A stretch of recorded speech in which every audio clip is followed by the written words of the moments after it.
예고해드린 대로 지금부터 여야 경기지사 후보 차례로 만나볼 텐데요. 자, 먼저 이제는 야당이 된 더불어민주당의 김동연 후보 전화로 만나보겠습니다. 나와 계시죠? 네, 안녕하세요. 김동현입니다. 네. 김문혜 후보 쪽과의 공방이 너무 과열되고 있는 거 아닌가라는 좀 이야기가 많이 나오던데요. 어떤 말씀 주시겠습니까? 네, 어제 그 토론회 때 했었고요. 예. 뭐 아무래도 이제 경기지사 선거가 이제 전국 지방선거 중에서도 가장 관심이 많고 하다 보니까 기본 공방이 있는 것 같고 여러 가지 이제 도민들 많이 만나고 있고요. 네. 아무래도 이제 정말 말꾼이냐 일꾼이냐 이런 각도로 많이들 보시면서 관심 있게 보시는 것 같습니다. 뭐 좋은 말은 누구나 할 수 있고요. 또 남이 써준 걸 누구나 읽을 수 있지만 어쨌든 경기도 경을 위해서 또 경기도민을 위해서 말꾼이 아니라 일꾼이 필요하다는 것이 저희들의 주장입니다. 알겠습니다. 뭐 어쩌면 이게 판세와 관련된 것일 수도 있는데 지금 안철수 후보가 이제 분당갑에 이제 출마를 하지 않았습니까? 그러면서 이제 김은혜 후보와 이제 시너지 효과를 기대한다 이런 이야기가 국민의힘 안팎에서 많이 나오던데 네. 표심에 어느 정도 영향을 줄 거라고 보세요? 글쎄요, 저는 그 안철수 위원장이 이제 그 윤석열 그 대통령과 이제 선거 때 단일화를 하고 인수위원장을 들어갔는데 어떤 존재감이 있었는지 잘 모르겠어요. 또 인수위 활동도 지극히 실망스럽고요. 뭐 용산 이전이나 뭐 이런 문제로 좀 덧치를 했는데 네. 그래서 우리 그 분당갑 그 시민들이 보실 적에 이 보궐선거에 나온 거 어떻게 해석할지 네. 저희 이제 김명환 후보라고 아주 실무 경쟁 잘하시는 네. 전직 의원이 나오셨으면 김 후보는 그런 얘기를 하시더라고요. 이 떴다방 안철수 후보 아니냐 또 철수하는 거 아니냐 뭐 이런 얘기를 하던데 저는 뭐 이렇게 큰 영향이 있을 거라고 보지 않고 있습니다. 아, 그렇게 보시는 거고요. 네. 그럼 반면에 지금 이재명 고문은 인천 계양을 이제 국회의원 보궐선거에 출마를 하지 않았습니까? 결국은 이제 경기도를 떠난 건데 그게 후보님한테는 별로 도움이 안 되는 거 아닙니까?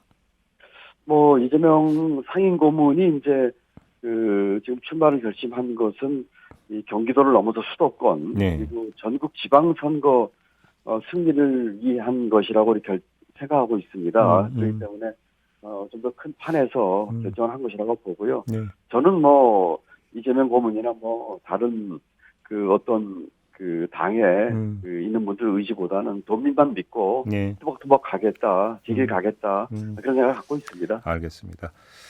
좀 뭐 공약 정책 이야기로 넘어갔으면 좋겠는데요. 지금 질문을 이렇게 드려볼게요. 일단 후보님의 제1호 가장 대표 공약은 뭡니까?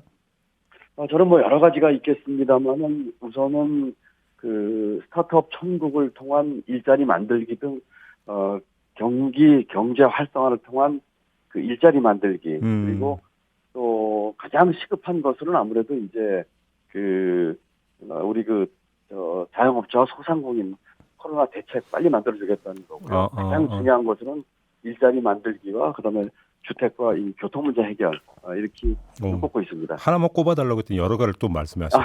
그렇군요. 가장 시정을 시급한 것은 자영업자와 소상공인 문제 그리고 가장 중요한 것은 일자리와 주택 교통 문제 이렇게 그러면 관련 질문을 좀 일단 지금 어제 그 추경안이 발표가 됐잖아요. 예, 그렇습니다. 이건 어떻게 평가하세요, 그러면? 글쎄 저는 상당히 문제가 많다고 봅니다. 우선 59조 규모로 추경을 발표를 했는데 그 중에서 초과 세수를 53절 잡았어요. 예. 다시 말씀드리면은 금년에 그 걷기로 한 세금을 포함한 그 세입을 53절 더 걷겠다는 얘기거든요.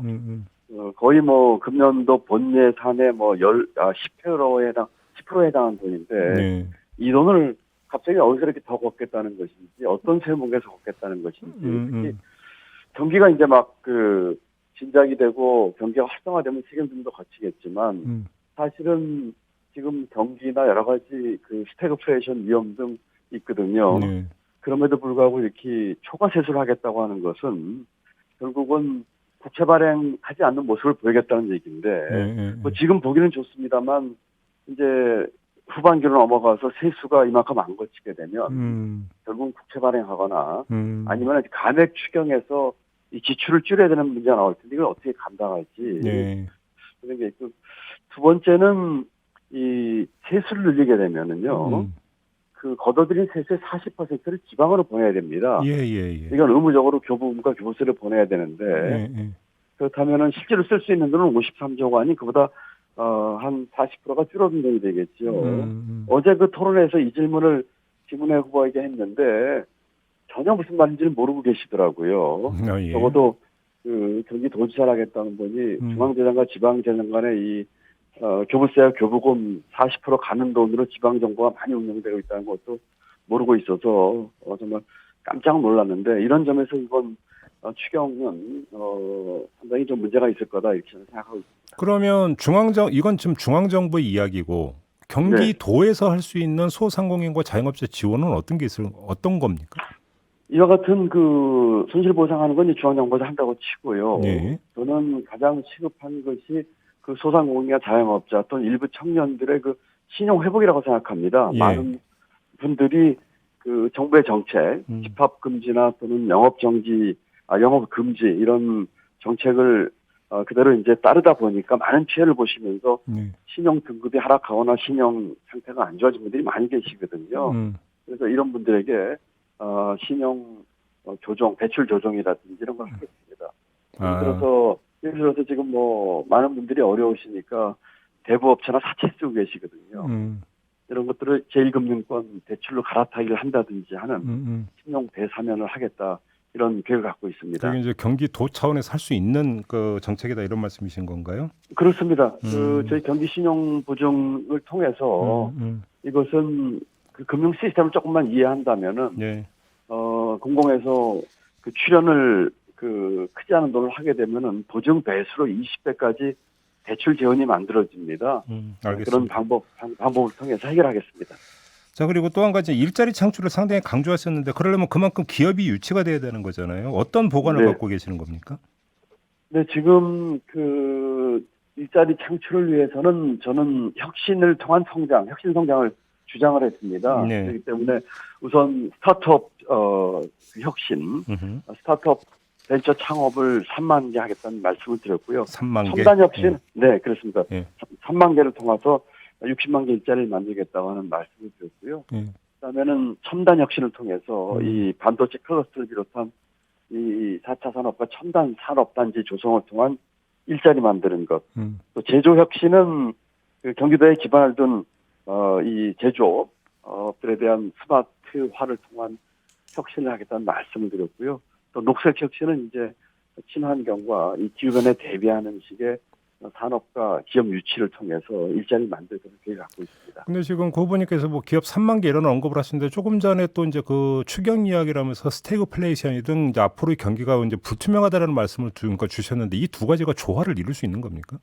네, 그럼요. 지금 우리 청년들이 됐든 도민들이 됐든 자기가 하고 싶은 일과 비즈니스에 대해서 이 많은 창업이 일어나도록 하려고 하는 것이 제 계획이고 제가 뭐 경제부총리 때도 혁신성장 추진하면서 가장 앞서했던 일이거든요. 이것들은 저희가 그 스타트업 천국도를 만들겠다 이런 생태계를 만들겠습니다. 예를 들어서 개별 기업에 대한 지원이 아니고요.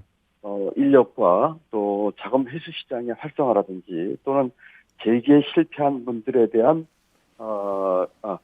실패한 분에 대한 재기를 북돋아주고 또 실패를 장려하면서 자산이 되게끔 하는 이런 생태계 조성을 통해서 하겠습니다. 알겠습니다. 제가 아주대 총장하면서 이와 같은 창직을 많이 장려한 적이 있거든요. 우리 학생들에게. 알겠습니다. 상당히 효과가 있었습니다. 자, 그럼 거꾸로 상대 후보인 김은혜 후보의 공약 중에서 가장 문제가 있다고 그러니까 꼽는 게 어떤 내용입니까?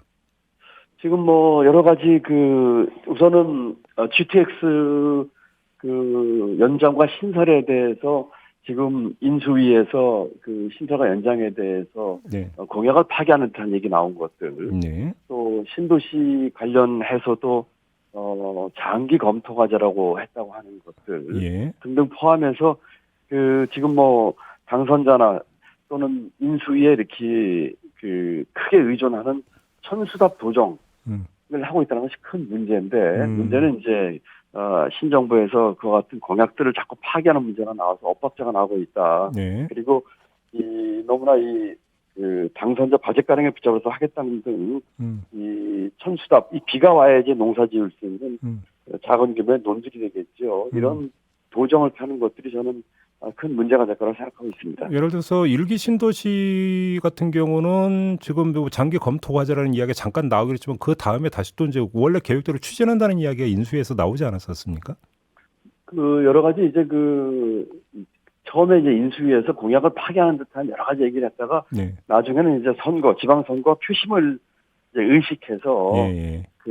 뭐 국정과제가 아닌 경기도 과제라는 등 여러 가지를 하고 있고 또 GTX 같은 경우는 검토를 통한 뭐 용역 이런 얘기를 하고 있는데 검토하겠다고 하는 얘기와 하겠다고 하는 의지표는 전혀 다른 얘기거든요. 예. 그래서 네 저는 공약 파기여서 어제 같은 경우에 저와 18개 시도 경기도에 GTX 관련된 민주당 후보들과 함께 강력히 항의하고 우리가 뜻을 모아서 추진하겠다는 의지표현까지 했습니다. 알겠습니다.